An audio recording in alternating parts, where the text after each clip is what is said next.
ఇగో పోరీలు పోరగాళ్ళు అందరికీ శరణార్థులు మళ్ళొక మంచి అప్డేట్ని పట్టుకొచ్చిన ఉద్యోగం సద్యోగం లేని వాళ్ళందరికీ కూడా ఇది మంచి అప్డేట్ అండి. ఒక జబర్దస్త్ అప్డేటు. కాకపోతే తెలంగాణ వాళ్ళకు కాదు, ఆంధ్రప్రదేశ్లో ఉన్న వాళ్ళకు మంచి పథకం అనేది కొత్త ప్రభుత్వము శ్రీ నారా చంద్రబాబు నాయుడు గారు తీసుకొచ్చారు. ఉద్యోగం సద్యోగం లేని వాళ్ళకు పైసలు ఇస్తారంట, డబ్బులు ఇస్తారంట, నెల నెలకు వాళ్ళకు ఇంత డబ్బులు ఇవ్వడానికి ఈ పథకాన్ని తీసుకొచ్చిందని చెప్తున్నారు. ఆ పథకం యొక్క పూర్తి వివరాలు ఇప్పుడు ఎట్లుంటాయి, ఎవరు అప్లై చేయాలి, ఎట్లా అప్లై చేయాలి, ఎవరు అర్హులు ఉంటారు అని చెప్పి పూర్తి వివరాలు మనము ఇప్పుడు తెలుసుకుందాం. సో దానికంటే ముందు జస్ట్ నన్ను కన్సిడర్ చేయండి, మన ఛానల్ని చూడండి, వీడియోల్ని చూడండి, సబ్స్క్రైబ్ చేయండి, లైక్ చేసి షేర్ చేయండి. ఆడోళ్ళు మగోళ్ళు జర వీడియోలను స్కిప్ చేయకుండా చూడండి, మొత్తం చూడండి. అప్పుడే మీకు ఇన్ఫర్మేషన్ మొత్తం కూడా అందుతుంది. సగం సగం చూసి స్కిప్ చేస్తూ చూస్తూ ఉంటే ఇన్ఫర్మేషన్ మీకు తెలియదు, స్కిప్ అవుతుంటుంది కాబట్టి తెలియదు. కాబట్టి మొత్తం స్కిప్ చేయకుండా మంచిగా చూడండి, మంచిగా అర్థం చేసుకోండి. మీకోసమే వీడియోలను కష్టపడి చేస్తున్నాము, దయచేసి అర్థం చేసుకుంటారని అనుకుంటున్నా.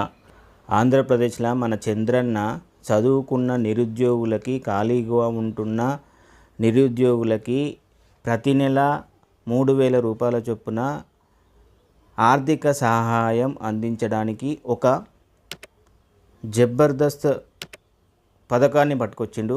ఆ పథకం పేరే ముఖ్యమంత్రి యువ నేస్తం.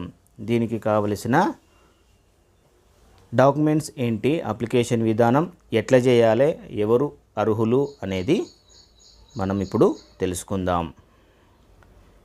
ఇంకా ఈ పథకం ఏంటి అంటే, ఖాళీగా ఉన్న నిరుద్యోగస్తులు ఉద్యోగం సద్యోగం లేకుండా ఎటువంటి ఇన్కమ్ అనేది, ఆదాయం అనేది లేకుండా ఉన్న వాళ్ళ కొరకు మాత్రమే ఈ ముఖ్యమంత్రి యువ నేస్తం అనే పథకం ద్వారా నెలకు 3,000 రూపాయలు నిరుద్యోగ భృతి కింద ఇవ్వడానికి మన చంద్రన్న పట్టుకొచ్చిన జబర్దస్త్ పథకము. కాకపోతే ఇది ఏంటి అంటే, ఎవరైతే నిరుద్యోగులు ఉంటారో వారి యొక్క డైలీ ఎక్స్పెన్సెస్ కొరకు వాళ్ళ తల్లిదండ్రుల మీద ఆధారపడకుండా ప్రభుత్వమే వారికి ఈ పథకం ద్వారా ఆర్థిక సహాయం అనేది చేస్తుందంట. ఏదైనా డిప్లొమా, ఏదైనా డిగ్రీ, ఏదైనా పీజీ చేసిన వాళ్ళు ఎవరైనా కూడా అప్లై చేసుకోవచ్చంటండి. ఆ తర్వాత వయస్సు విషయానికి వస్తే 22 సంవత్సరాల నుంచి 35 సంవత్సరాలు ఉన్న వాళ్ళు ఎవరైనా కూడా అప్లై చేసుకోవచ్చు. మేల్ ఫీమేల్ అందరికీ కూడా ఇది వర్తిస్తుంది. తర్వాత అదర్ కండిషన్స్ చూడండి. ఇక్కడ నాట్ ఎంప్లాయ్ అయి ఉండకూడదండి. తర్వాత పిఎఫ్ అకౌంట్ హోల్డర్ కూడా అయి ఉండకూడదు. అండ్ వైట్ రేషన్ కార్డ్ ఉండాలి.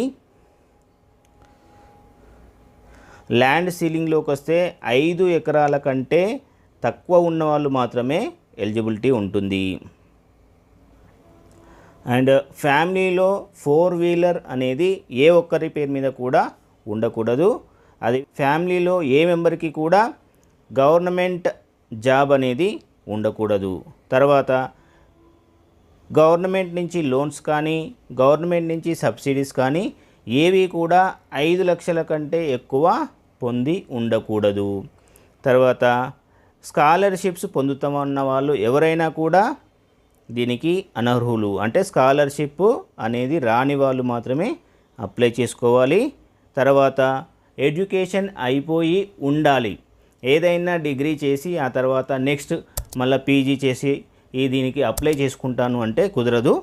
కేవలం స్టడీ కంప్లీట్ చేసి ఆపేసిన వాళ్ళకు మాత్రమే ఉంటుంది. డిగ్రీ చేశారనుకోండి, డిగ్రీతో ఆపేసిన వాళ్ళు, డిప్లొమా చేశారనుకోండి, డిప్లొమాతో ఆపేసిన వాళ్ళు, పీజీ చేశారనుకోండి, పీజీతో ఆపేసిన వాళ్ళు. ఈ విధంగా ఏ క్వాలిఫికేషన్ చూసుకున్నా కూడా ఎడ్యుకేషన్ అనేది కంటిన్యూ అవ్వకుండా ఖాళీగా ఉన్నవాళ్ళు మాత్రమే అప్లై చేసుకోవాలి.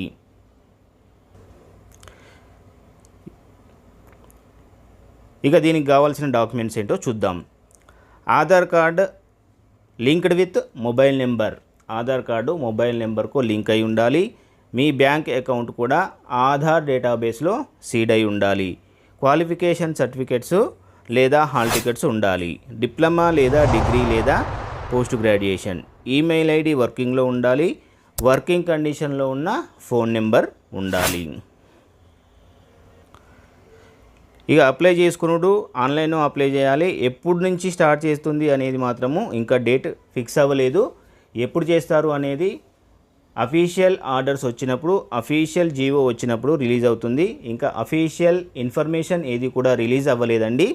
జస్ట్ ఇది కేవలం నామినల్ ఇన్ఫర్మేషన్తో మీకు ఈ వీడియో చేసి చూపిస్తున్నాను. సో ఫ్రెండ్స్, ఆడోళ్ళు మగోళ్ళు అందరూ కూడా అర్థం చేసుకోండి. జరా మీకోసమే వీడియో చేసిన, మా టైంని ఎంతగానో ఇచ్చేసి మీకు వీడియోలు చేసి చూపిస్తున్నాము. జరా దయచేసి అర్థం చేసుకోండి. వీడియోని లైక్ చేయండి, షేర్ చేయండి. అంతేకాకుండా వీడియోని మొత్తం చూడండి, గట్లయితేనే మీకు పూర్తిగా అర్థమవుతుంది. లేకపోతే సగం సగం చూసి నాకు ఇదేంది, నాకు అదేంది అని కామెంట్లో పెడితే రిప్లై ఇవ్వడానికి కూడా ఇంట్రెస్ట్ కలగదు. మీరు మొత్తం చూసి ఏమైనా అర్థం కాకపోతే ఏంటి అని అడిగితే మాకు ఈజీగా అర్థమవుతుంది. మీకు చెప్పడానికి కూడా మాకు మంచి ఇంట్రెస్ట్ అనేది కూడా కలుగుతుంది. సో ఫ్రెండ్స్, చూడండి, అర్థం చేసుకోండి. ఇక ఉంటాను మరి. Thank you very much.